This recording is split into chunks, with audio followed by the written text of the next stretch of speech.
তুমি মিসওয়াক করা ফজিলত তো জানো, খাবার শেষে মিষ্টি মুখের হাদিসটাও মানো।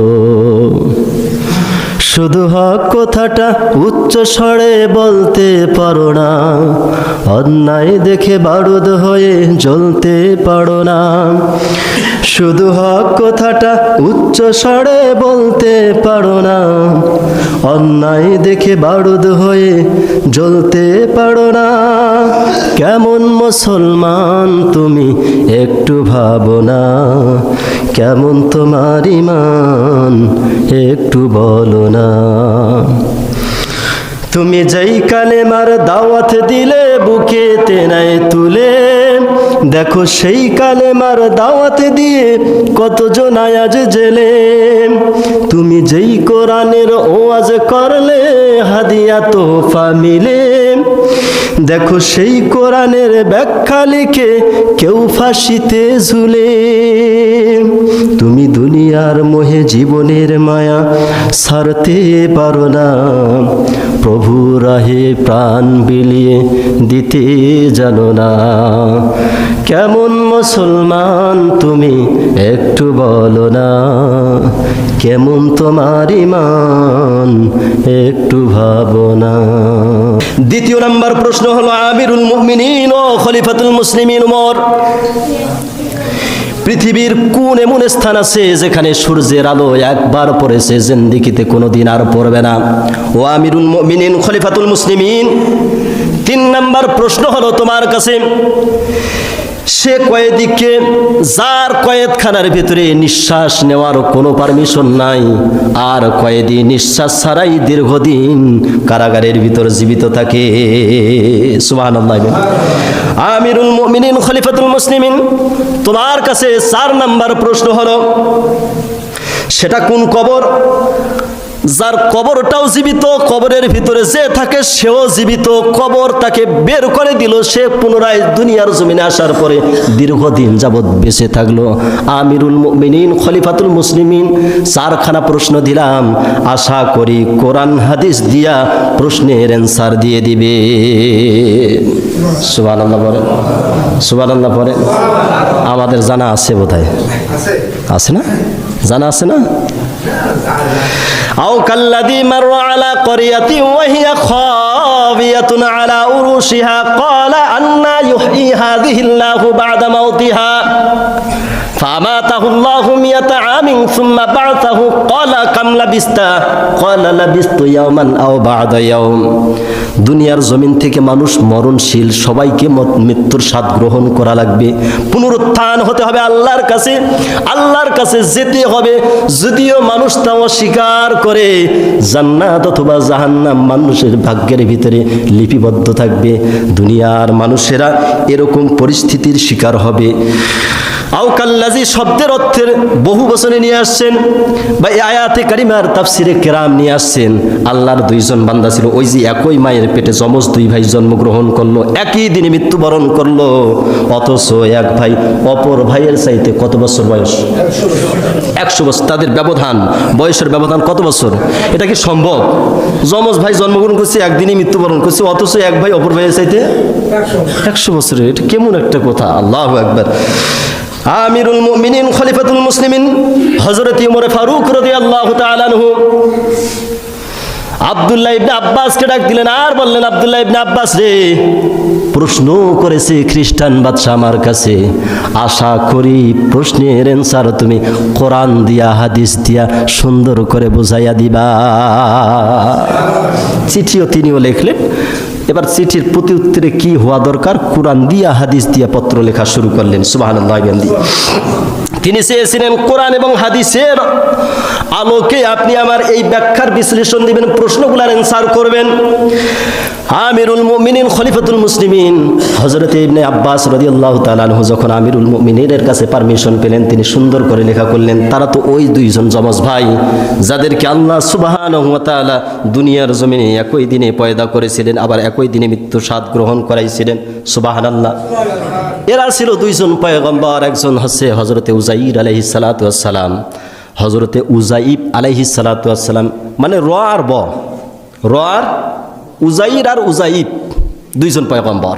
কয়জন? দুইজন ভাই, একই দিনে জন্মগ্রহণ করেছিলেন। সেই সময়ে, তৎকালীন সময়ে সবচেয়ে খারাপ বাদশা ছিলেন, সবচেয়ে স্বৈরাচারী বাদশা ছিলেন বখতে নসর। কি নাম? বখতে নসর। কুজা ফেরাউন, কুজা নমরুদ, কুজা হামান, বখতে নসর, সুলাইমান, পড়ি নাই আমরা, জানি না? ঠিক এরকম করে সেই সময়ের স্বৈরাচারী শাসক ছিল বখতে নসর। গোটা একটা গ্রামকে, কেউ বলতেছেন গোটা একটা জনবলকে বখতে নসর তল্লাশি করে সকলকে ঢলিয়ে দিয়েছিলেন, সকলকে মৃত্যুর সাথে পরিণত করে দিয়েছিলেন। তার মানে এমন একটা নগরীর ভিতরে বখতে নসর হামলা করলেন, জনবসতি বলতে কেউ নাই, সেখানে সব মানুষগুলাকে সে নিস্তেনাবুদ হত্যা করে ফেললো। নাউজুবিল্লাহ পড়বেন না? সব মানুষগুলাই হত্যা করে ফেললো। বিশাল একটা জনবল, জনগোষ্ঠী। সেখানে হযরত উযাইর আলাইহিস সালাতু ওয়াস সালাম চললেন।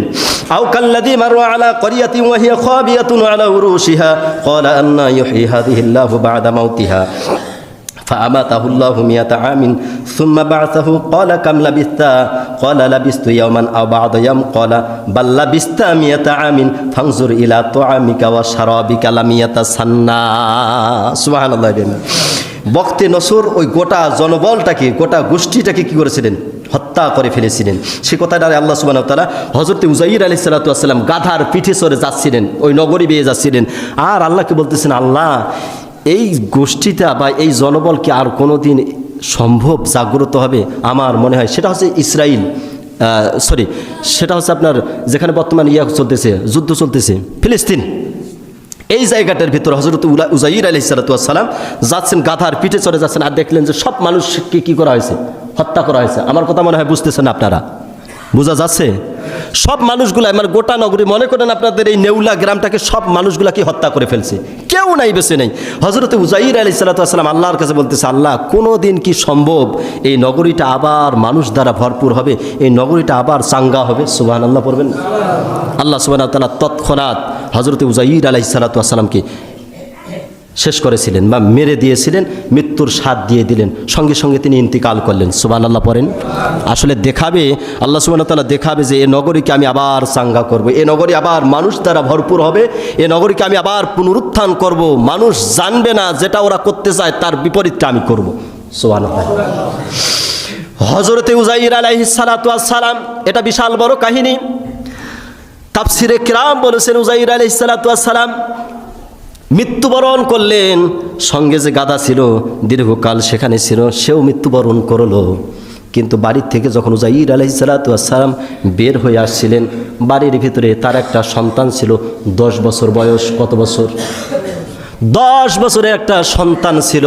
হযরত উযাইর আলাইহিস সালাতু ওয়াস সালাম মৃত্যুবরণ করলেন। 100 বছর পর উযাইর আলাইহিস সালাতু ওয়াস সালাম রেফ্রিজারেটর করলেন, মানে ফ্রিজের ভিতরে যেরকম রাখলে মাল সুন্দর করে বেরিয়ে আসে, ঠিক সেরকম করে হযরত উযাইর আলাইহিস সালাতু ওয়াস সালামকে আল্লাহ সুবহানাহু ওয়া তাআলা আবার দুনিয়ার জমিনে নিয়ে আসলেন।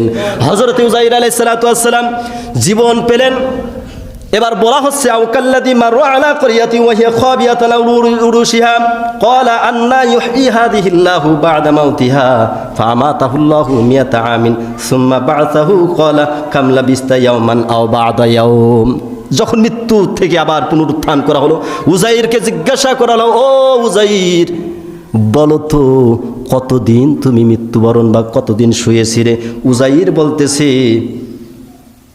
উযাইর বলতেছে ক্বালা লাবিস্তু ইয়াওমান আও বা'দা ইয়াওম, আমার মনে হচ্ছে সকালে ঘুমাইছি আর সন্ধ্যার সময় জাগলাম।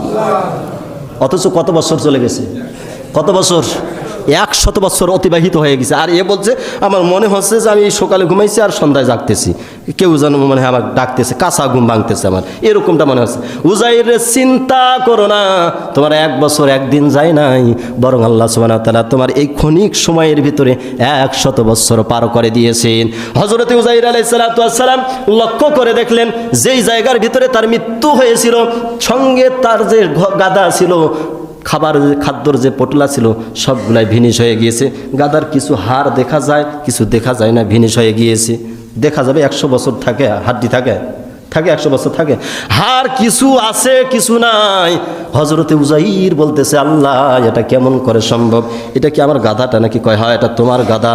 কয় তুমি না যে জানতে চেয়েছিলে কেমন করে আমি আবার পুনরুত্থান করব, এ নগরী আবার সচল হবে নাকি অচল হবে, মানুষের জনবসতি হবে নাকি হবে না, কেমন করে পুনরুত্থান করবে এটা তুমি জানতে চেয়েছিলে। ক্বালা বাল লাবিস্তা মিয়াতা আমিন ফানজুর ইলা তুআমিকা ওয়া শারাবিকা লাম ইয়াতাসান্না। সুবহানাল্লাহ। ও উযাইর এবার দেখো কি করি। এটা 1 নম্বর প্রশ্ন চলতেছে। একই মায়ের পেটে 2টি সন্তান জন্মগ্রহণ করলো, যমজ 2 ভাই জন্মগ্রহণ করলো। এক ভাই অপর ভাইয়ের চাইতে কত বছর বয়স? তার মানে এই বুঝাইতে যাচ্ছে 100 বছর বয়স, মানে 12 হাত ভাঙ্গি 13 হাত বিসি সিস্টেম আসতেছে। উযাইর তো মারা গিয়েছে, উযাইর বর্তমান চলে আসছে। কিন্তু একটা বিশাল বড় কাহিনী হযরত উযাইর আলাইহিস সালাতু ওয়াস সালাম লক্ষ্য করে দেখলেন, আল্লাহ যদি আমাকে মৃত্যু থেকে আবার পুনরুত্থান করতে পারেন তাহলে আমার গাধাটাকেও পারবেন, কোনো ব্যাপার না। আল্লাহ বলতেছে কোনো ব্যাপার না। দেখো কি করতেছি, খটখট করে যেন হাড়গুলো একখানে জোড়া লাগা শুরু করে দিল। সুবহানাল্লাহ। হযরত উযাইর আলাইহিস সালাতু ওয়াস সালাম চোখ দিয়ে টপ টপ করে সেই সময় পানি পড়তেছিল। হাড়গুলো একটার সঙ্গে একটা মেসিং হয়ে গেল, সেটিং হয়ে গেল। কিছুক্ষণ পরে হাড়ের উপরে মাংস বেষ্টন করা শুরু করে দিল। আবার মাংসের উপরে সুন্দর করে চামড়া, চামড়ার উপরে লোম হয়ে গেল, সুন্দর করে গাধা তৈরি হয়ে গেল। হযরত উযাইর বলতেছে, আল্লাহ এটা আমার গাধা নাকি নকল গাধা? টেস্ট করা দরকার, কেননা আমার গাধার সুর ছিল ভিন্ন রকম। দেখি তো কেমন করে ডাকে, ওর ডাকটা আসল আছে নাকি নকল। সুবহানাল্লাহ। হযরত উযাইরকে আল্লাহ সুবহানাহু ওয়া তাআলা বলতেছে, উযাইর রে চিন্তা করো না, গবেষণা করো না, তোমার গাধা নাকি নকল গাধা, আসল নাকি নকল বোঝার জন্য তুমি টেস্ট করতে পারো। হযরত উযাইর পাছার ভিতরে, কেউ বলতেছেন গায়ের ভিতরে মৃত্যু আঘাত করলেন আর বললেন, ও আমার গাধা, সত্যি যদি আমার গাধা হয়ে থাকো একটু ডাকো তো দেখি। যখন গাধা সুন্দর করে ডাক দিল, উযাইর বলতেছে, আল্লাহ বুঝতে বাকি নাই এটা আমার গাধা। সুবহানাল্লাহ। এখন ব্যাপার হলো, তুমি জানতে চেয়েছিলে নগরী অচল নাকি সচল? উযাইর রে তাকায়া দেখো তো, তাকায়া দেখো তো। উযাইর বলতেছে, আল্লাহ এটা ফিলিস্তিন হতে পারে না, এটা আমার নগরী হতে পারে না। আচ্ছা কোনো মানুষকে যদি বলা হয় 100 বছর আগে যিনি মৃত্যুবরণ করেছেন এই এলাকার, ওনাকে যদি এখন চেহেলগাজী বাজারে নিয়ে যাওয়া হয়, উনি বলবেন না এটা হচ্ছে দিনাজপুর টাউন শহর। কেননা সেই সময় কোনো রকম মানুষ টঙ্গের উপর বসে চা খাইছিল, তাও আবার চায়ের কেটলি ভিন্ন ছিল, এত বড় দোকান ছিল না, এই market Chowdhury market, super market ছিল না, এই মার্কেট ছিল না, ওই মার্কেট ছিল না। এটা দিনাজপুর টাউন মনে হচ্ছে আমার কাছে। কথা বলেন, কথা বলেন। আর দিনাজপুর টাউনে যদি নিয়ে যান তো মনে করবে এটা ঢাকা সিটি চলতেছে। কথা বলেন। এই 100 বছর আগে তো আমাদের এই মসজিদ এরকম ছিল? এটা মনে হয় কি ছিল, এর অস্তিত্ব ছিল কিনা বলা কঠিন। হ্যাঁ, যদিও দীর্ঘদিনের মসজিদ। তো হযরতে উযাইর আলাইহিস সালাতু ওয়াস সালাম বলতেছে, আল্লাহ এটা আমার নগরী হতে পারে না। কয় তোমারই নগরী, তাকায়া দেখো, ভালো করে দেখো নদী নালা খাল বিলগুলা ঠিক আছে কিনা। সুবহানাল্লাহ পড়বেন না? সবগুলাই ঠিক আছে। আচ্ছা ঠিক আছে, তাহলে আমার বাড়ির দিকে একটু রওনা দেই। কিন্তু কথা হচ্ছে, তাফসীরে কেরাম বলতেছেন হযরতে উযাইর যখন বাড়ির ভিতরে চলে গেল, যখন বাড়ির থেকে বের হয়েছিল, কয় বছরের বাচ্চা ছিল? 10 বছরের বাচ্চা। হযরতে উযাইর বলতেছে, আল্লাহ দেখি তো আমার বাড়ি ঠিক আছে না নাই। বাড়ির ভিতরে চলে গেলেন। বাড়ির ভিতরে নক করার সাথে সাথে, বাড়ি তো ছিল আগের ভাঙা বাড়ি, চাটাইয়ের বাড়ি, খেরের বাড়ি।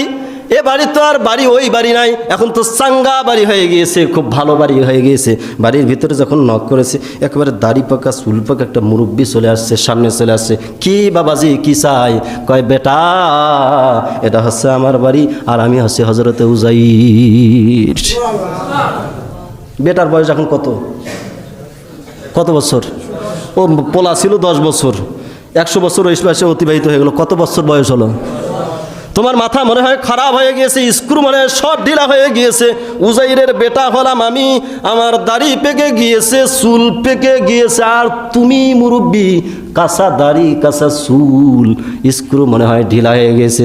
মুরব্বী বলতেছে, বেটা না রে, তুই আমার বেটা, তোর মাকে গিয়ে বল, তাহলেই চিনতে পারবে। খালি বললেই হবে না, খালি বললেই হবে। এটা পয়গম্বরের স্ত্রী যারে তারে সামনে আসে না, সতর লঙ্ঘন করে না, যারে তারে সামনে আসবে না। তুমি বললে আর নিয়ে আসলাম হঠাৎ করে, না হবে না। কয় না আরে বেটা তুমি বুঝতেছো না, আল্লাহ আমাকে আমার পুনরুত্থান করেছে। যদিও 50 বছরে মারা গিয়েছিলাম, কিন্তু আমার বয়স আল্লাহ 85 রেখে দিয়েছে। যদিও তোর বয়স কাঁচা না পাকা, কিন্তু আমার বয়সটা এখন বর্তমান কাঁচা। আল্লাহ আকবার, কত মজার কাহিনী, কত বিরল কাহিনী। হযরত উযাইর আলাইহিস সালাতু ওয়াস সালাম কেমন করে বুঝাই? কয় তোমার অঞ্চলে কয় মুরব্বী মানুষ কি নাই? কয় একটাও মুরব্বী নাই। আগের 100 বছরের কোনো মুরব্বী যদি থেকে থাকে আমার কাছে নিয়ে আসো, প্রমাণ করে দিব। কয় দরকার নাই, মুরব্বী আপনি খোঁজেন। কয় তোমার আম্মাকে নিয়ে আসো। কয় আম্মা জান আপনার সামনে আসবে না, কেননা তিনি অন্ধ মানুষ, হাঁটতে পারে না, চলতে পারে না, পা দুইটা একেবারে বিকলাঙ্গ হয়ে গিয়েছে, বর্তমানে একেবারে বিছানার সাথে শয্যাশয়ী। উযাইর বলতেছে যাও বেটা, একটা সুন্দর করে আমি তোমাকে পরামর্শ দিয়ে দিলাম, তোমার আম্মা জানকে যদি আমার কাছে নিয়ে আসতে পারো, পা ভালো হবে, চোখ ভালো হবে, তাহলে তোমার মা আমাকে চিনতে পারবে, বুঝিয়ে দিব আমি 1 নম্বরের উযাইর নাকি নকল উযাইর। সুবহানাল্লাহ। যখন উযাইর আলাইহিস সালাতু ওয়াস সালামের সামনে আম্মা জানকে নিয়ে আসা হলো, পয়গম্বর উযাইর আলাইহিস সালাতু ওয়াস সালাম তাকায়া দেখতেছেন স্ত্রীর চোখ দুইটা চলে না, দেখবে কেমন করে, স্বামীকে চিনবে কেমন করে, চোখ তো আর চলে না, অচল চোখ। উযাইর বলতেছে চিন্তা করো না রে বেটা, আল্লাহ আমাকে এমন মুজিজা দিয়েছে, চোখের উপর যদি মাসেহ করে দেই, ফাসাবরং জামিলা, সঙ্গে সঙ্গে সে চক্ষুষ্মান হয়ে যাবে। সুবহানাল্লাহ। হযরত উযাইর আলাইহিস সালাতু ওয়াস সালাম স্ত্রীর চোখের ভিতরে কি করে দিলেন? মাসেহ করে দিলেন, সঙ্গে সঙ্গে চক্ষুষ্মান হয়ে গেল। সুবহানাল্লাহ পড়বেন না? আরেকবার সুবহানাল্লাহ পড়বেন না? হযরত উযাইর আলাইহিস সালাতু ওয়াস সালাম বলতেছে স্ত্রী দেখো তো তোমার ছেলে আমাকে বিশ্বাস করতেছে না, এ মাল বিশ্বাস করে, এটা আমার মাল, আর ও বলতেছে বিশ্বাস করতেছে না, একটু বুঝাও তো। কয় না বেটা চিন্তা করো না, এটা তোমার আব্বা। কয় এটা কেমন করে সম্ভব যে আব্বাজানকে আমরা দীর্ঘদিন আগে হারিয়েছি, আর আমার চুল পেকে গিয়েছে, দাড়ি পেকে গিয়েছে, আব্বাজানের এ পর্যন্ত দাড়ি পাকে নাই, চুল পাকে নাই। আল্লাহ বলতেছেন আও কাল্লাযী মাররা আলা ক্বরিয়াতিহি ওয়া হিয়া খাবিয়াতুন আলা উরুশিহা, এটাই তো আমি আল্লাহর মুজিজা, যেটা দেখার জন্য তোমার বাবা পাগল ছিল। সুবহানাল্লাহ। যেটা মানুষ পারবে না সেটা আল্লাহ পারবে। কে পারবে? আল্লাহ পারবে। সত্য একটা ঘটনা। এখন কথা হচ্ছে তাফসিরে কিরাম বলতেছেন হযরত উযাইর আলাইহিস সালাতু ওয়াস সালাম নিজের স্ত্রীর পায়ের ভিতরে মাসে করে দিলেন, সঙ্গে সঙ্গে পাটা ভালো হয়ে গেল, দীর্ঘদিন আবার দুনিয়ার জমিনে থাকলো। উযাইর বলতেছে আল্লাহ আমার বিশ্বাস হয়ে গিয়েছে তুমি সব কিছু পারো, মরার পরে যে তুমি জাগাইতে পারবে, হাসর নাসর যে হবে, এটা আমি বিশ্বাস করে নিলাম। সুবহানাল্লাহ। কিন্তু এই যে তার মাঝখানে একটা সফর করাই দিলেন, ঘটনা ঘটাই দিলেন, অনেক কিছু হয়ে গেল, জনবসতি আবার ভরপুর হয়ে গেল, অনেক কিছু হয়ে গেল। উযাইর আলাইহিস সালাতু ওয়াস সালাম কি বিশ্বাস করলেন? আমাদের ভিতর অনেক এরকম বেদর। গতকাল